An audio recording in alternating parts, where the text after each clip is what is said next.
Hi viewers, welcome to our channel. ప్రస్తుతం మనతో పాటు దాము బాలాజీ గారు సీనియర్ జర్నలిస్ట్ ఉన్నారు. వారితో ఒకసారి మాట్లాడదాం. సార్ నమస్కారం. నమస్తే సార్, అమెరికాలో ఈ మధ్య కాలంలో మనం చూస్తూ వస్తే సార్ ఇండియన్ విద్యార్థులు కానివ్వండి, లేకుంటే తెలుగు విద్యార్థులు దాదాపు హత్యకు గురవుతున్నారు. అక్కడ కాల్చివేసేస్తున్నారు వీళ్ళందరినీ కూడా. అయితే ఎందుకు ఈ విధంగా జరుగుతుంది? మళ్ళీ రీసెంట్ గా తెలంగాణ విద్యార్థి ఒక అబ్బాయిని అక్కడ కాల్చేసి చంపేశారని కూడా వార్తలు వినిపించాయి సార్. ఎందుకు ఈ విధంగా జరుగుతుంది? మరి ఇప్పుడు ఈ తెలంగాణ అబ్బాయి ఎవరు, అతను ఏం జరిగింది, మరి దీని గురించి మీరేం చెప్తారు? తెలంగాణలో రంగారెడ్డి జిల్లా షాద్నగర్ దగ్గర ఉన్న కేశంపేట అనే గ్రామం నుంచి ఒక ప్రవీణ్ కుమార్ గంప అనే అబ్బాయి అమెరికాలో చదువుతున్నాడు. ఆ అబ్బాయి డేటా సైన్స్లో బీటెక్ చేశాడు, కొంతకాలం ఇక్కడ జాబ్ చేశాడు. దాని తర్వాత లాస్ట్ ఇయర్ ఆగస్టులో అబ్బాయి అమెరికా వెళ్ళాడు. 2003 ఆగస్టులో అమెరికా వెళ్ళాడు. దాదాపు ఇప్పుడు ఇంకొక 4 నెలలు ఉంటే అబ్బాయిది కోర్సు కూడా కంప్లీట్ అయిపోతుంది, ఎంఎస్. సో ఆ తర్వాత అబ్బాయి ఫీజులు ట్యూషన్ ఫీజులు ఇలాంటివి కట్టడం కోసం అక్కడ ఒక రెస్టారెంట్ కాదు, ఒక చిన్న షాప్ లాంటి దాంట్లో పనిచేస్తున్నాడు అబ్బాయి. అంటే డిపార్ట్మెంటల్ స్టోర్ లాంటి దాంట్లో పనిచేస్తున్నాడు. సో సడన్గా మొన్న ఏమైందంటే దాదాపు 2:30 గంట అంటే రాత్రి తర్వాత అర్లీ అవర్స్లో వీళ్ళ నాన్న పేరు రాఘవులు గంప. ఈ రాఘవులకి ఫోన్ వచ్చింది, వాట్సాప్ కాల్. కానీ నిద్రపోతున్నాడు ఆ టైంలో. సో ఈయన ఫోన్ తీయలేదు. మార్నింగ్ చూసుకొని ఈయన వాయిస్ మెసేజ్ పెట్టాడు, మీరు మళ్ళీ నాకు కాల్ చేయండి, రాత్రి నేను చూసుకోలేదని. వాయిస్ మెసేజ్ పెడితే కాల్ రాలేదు. ఏంటిది అని చెప్పి వీళ్ళ కొడుకు ఫోన్ చేశాడు ప్రవీణ్కి. ప్రవీణ్ ఫోన్ ఎవరో ఎత్తి ఇట్లా మీ అబ్బాయి డెడ్ బాడీ ఇక్కడ ఉంది బీచ్లో, నాకు ఫోన్ దొరికింది అని చెప్పాడు. దాంతో ఇదేమన్నా స్కామ్ ఏమో అనుకున్నారు వీళ్ళు. ఎందుకంటే ఎవ్రీడే ప్రవీణ్ తండ్రికి ఫోన్ చేస్తాడు రాఘవులకి. కాబట్టి ఇదంతా స్కామ్ ఏమో అనుకున్నారు. అనుకొని అక్కడ ప్రవీణ్ వాళ్ళ ఫ్రెండ్స్ ఎవరో ఉంటే వాళ్ళకి ఫోన్ చేశారు. వాళ్ళు ఇమీడియట్గా దాని విషయం కనుక్కొని చెప్పారు. ఈ కన్ఫ్యూజన్ ఏంటంటే పోలీసులు త్వరగా కరెక్ట్ వార్త చెప్పల. బాడీ బీచ్లో ఉందని ఒక వార్త, లేదు షాపులోనే బాడీ ఉందని ఒక వార్త, ఇలాగా కన్ఫ్యూజింగ్గా వీళ్ళకి వచ్చాయి వార్తలు.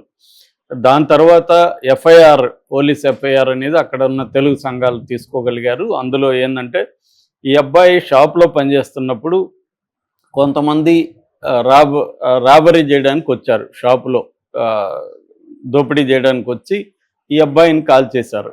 ఇది జరిగింది. సో ఇది రెగ్యులర్గా ఇలాగ షాపుల్లో జరుగుతుంది. మొన్న కూడా నోకారప్ సాయి తేజ్ అని చికాగోలో కూడా ఇలాగే తెలంగాణ అబ్బాయి చనిపోయారు. అట్లాగే జనవరిలో కూడా ఒక హైదరాబాద్ అబ్బాయిని ఇలాగే చంపేశారు. తర్వాత వివేక్ సాయి అని ఎంబీఏ హర్యానా ఆ అబ్బాయిని జార్జియాలో ఒక అమెరికన్ సుత్తితో కొట్టి చంపేశాడు. తర్వాత సయ్యద్ అలీ అని అతన్ని ఫిబ్రవరి 24న లాస్ట్ ఇయర్ చికాగోలో చంపేశారు. దాని తర్వాత నీలాచార్య, అమర్నాథ్ ఘోష్ ఇలాంటి ఇండియన్స్ చాలామంది కుర్రవాళ్ళని అమెరికాలో చంపేశారు. ఆ మధ్య ఇంకొక సంఘటన కూడా జరిగింది. మన తెలుగు వాళ్ళే, అది నాకు ఎవరో చెప్తే విన్నాను నేను. బయటికి వెళ్ళారు, ఇక్కడ నుంచి వాళ్ళ తండ్రి, అక్కడ వాళ్ళు కొడుకు కాపురం ఉంటున్నాడు, తండ్రి చూడడానికి వెళ్ళాడు. వీళ్ళంతా ఎక్కడికో బయటకు వెళ్ళారు. బయట ఒక బ్లాక్ బ్యాచ్ అక్కడ ఉన్న అమెరికన్ బ్లాక్స్ వీళ్ళని వెంటాడడం మొదలుపెట్టారు. దాంతో వీళ్ళు కారు వేగంగా తీసుకొచ్చి కారు ఆపి, కొడుకు తండ్రి ఉన్నాడు, ఇద్దరు ఉన్నారు కారులో. కొడుకేమో స్పీడ్గా లోపలికి వెళ్ళిపోయి తలుపేసుకోగలిగాడు, తండ్రి అంత స్పీడ్గా వెళ్ళలేకపోయాడు. వాళ్ళు వచ్చి తండ్రిని కాల్ చేశారు. ఇలాంటి సంఘటనలు మనకు చాలా కనిపిస్తాయన్నమాట. సో ఇండియన్ స్టూడెంట్స్ భద్రత చాలా దారుణంగా ఉంది. ఈ రాఘవుల మాటల్లో చెప్పాలంటే ఈ అబ్బాయి మొన్న డిసెంబర్లో వచ్చాడు, జనవరిలో మళ్ళీ వెళ్ళాడు. నాన్న నాకు 11 లక్షలే అప్పు ఉంది, అది కూడా తీర్చేశాను, ఇంకా లోన్ కూడా వస్తుంది నాకు, నువ్వు ఇంకా ఇంట్లో నుంచి పంపించాల్సిన పని లేదు, నాకు అక్కడ మంచి జాబ్ వస్తుంది, ఈ 4 నెలలు అయిపోయినా కానీ మాకు భరోసా ఇచ్చిపోయాడు. ఇప్పుడు శవమై తేలాడు, మాకు ఏం అర్థం కావట్లేదు, ఆ బాడీని తీసుకురావాలంటే కూడా ఎలా తీసుకురావాలో తెలియట్లేదు అని చెప్తున్నారు. కవిత ఆల్రెడీ స్టేట్మెంట్ కూడా ఇచ్చింది, కల్వకుంట్ల కవిత. దీన్ని బాడీని తీసుకురావడానికి ఇటు స్టేట్ గవర్నమెంట్ సెంట్రల్ గవర్నమెంట్ కలిసి హెల్ప్ చేయాలని. మామూలుగా అమెరికా లాంటి దేశాల నుంచి బాడీని తీసుకురావడానికి 80,000 నుంచి 1,20,000 అవుతుందని చెప్తున్నారు ఒక బాడీని ఇక్కడికి తీసుకురావాలంటే. సో దీనికి కూడా హెల్ప్ చేసి బాడీని వచ్చి అప్పగించాలనేది వీళ్ళు డిమాండ్ చేస్తున్నారు. అట్లాగే రాఘవులు ఏడుస్తూ అమెరికాకి విద్యార్థులను మీరు పంపించకండి, మీ పిల్లల్ని పంపించకండి అని ఇతర పేరెంట్స్ కూడా ఆయన ఏడుస్తూ అప్పీల్ చేస్తున్నాడు.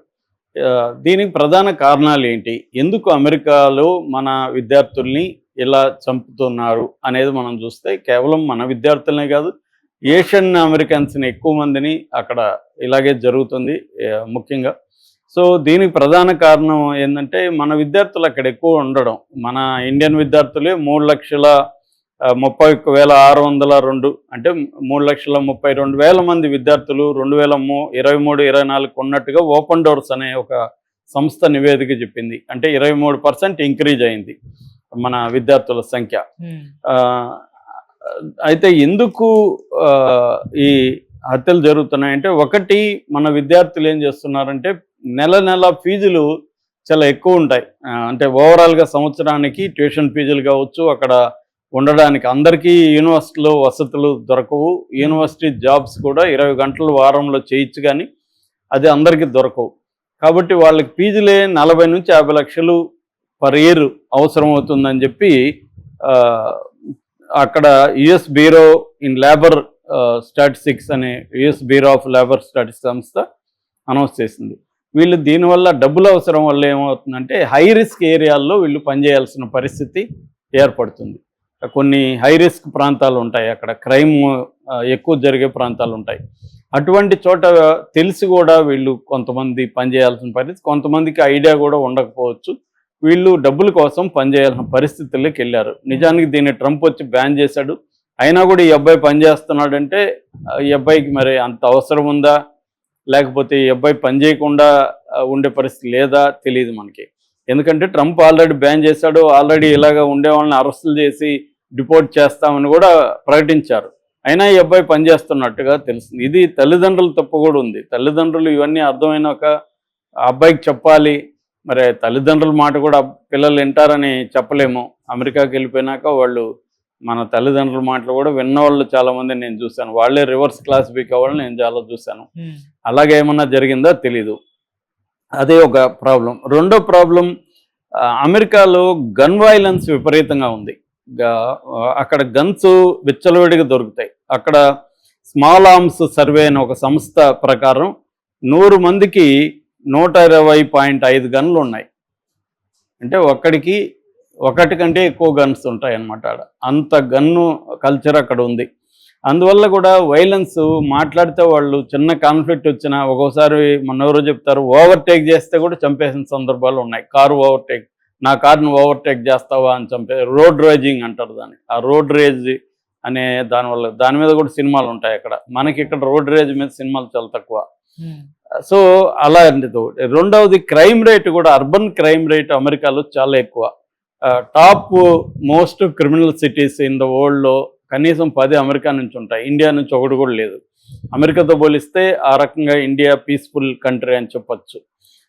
ఫర్ ఎగ్జాంపుల్ షికాగోలో 1,00,000కు 18.3 మరణాలు అంటే హత్యలు జరుగుతాయి.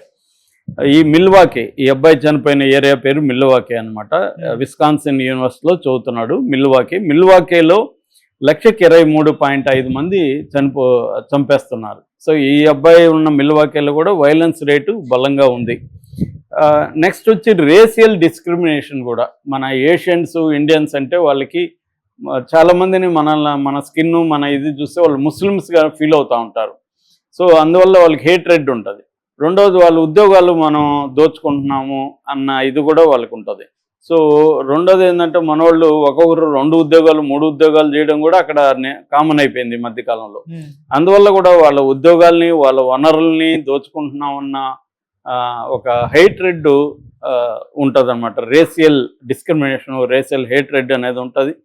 సో మొన్ననే centre for the study of hate and extremism అనే ఒక సంస్థ 2020 తర్వాత ఈ హేట్రెడ్ రిలేటెడ్ వైలెన్స్ 339% పెరిగిందని చెప్పింది. ఈ కరోనా టైంలో విపరీతంగా పెరిగింది అని చెప్పింది.